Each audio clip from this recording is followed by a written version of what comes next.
Bonjour à tous, aujourd'hui nous allons vous expliquer comment démonter et remonter un véran pneumatique. Pour cela, il vous faudra une clé 6 pans de 8, une clé plate de 16 pour notre part, du scotch et un maillet. Pour commencer, coupez 4 bouts de scotch, puis installez-les sur le corps et le fond avant et arrière du vérin. Ensuite, dévissez les 4 vis du fond avant à l'aide de la clé 6 pans de 8. De plus, retirez le fond avant. S'il ne vient pas manuellement, vous pouvez prendre un maillet et le tapoter tout doucement.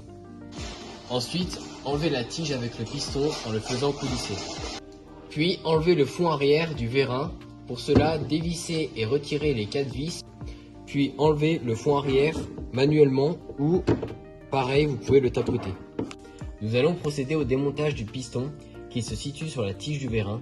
Pour cela, munissez-vous de la clé plate de 16, puis desserrez l'écrou qui se situe à l'arrière de la tige. Ensuite, enlevez le piston. Cette intervention peut vous servir à changer les joints de votre piston ou à le nettoyer par exemple. Nous allons vous montrer les différentes parties de votre vérin pneumatique. Ceci est le corps du vérin, où le piston va coulisser grâce à la pression de l'air qui va entrer soit par le fond avant pour que la tige rentre, soit par le fond arrière pour que la tige ressorte. Nous allons procéder au remontage du vérin. Remettez le piston dans le même sens que vous l'avez démonté sur la tige. Repositionnez l'écrou puis serrez-le à la clé plate de 16. De plus, remettez le fond arrière sur le corps en alignant les 2 scotch que vous avez collés ultérieurement. Ensuite, vissez les vis jusqu'au plaquement sans les serrer.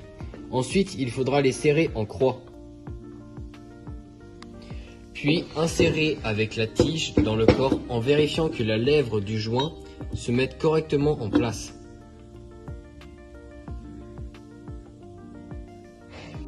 De plus, replacez le fond avant en alignant les repères scotchés. Ensuite, vissez les 4 vis jusqu'au plaquement sans les serrer. Lorsque les 4 vis sont plaquées, vous pouvez les serrer en croix. Et pour finir, vérifiez que la tige et le piston coulissent correctement dans le corps.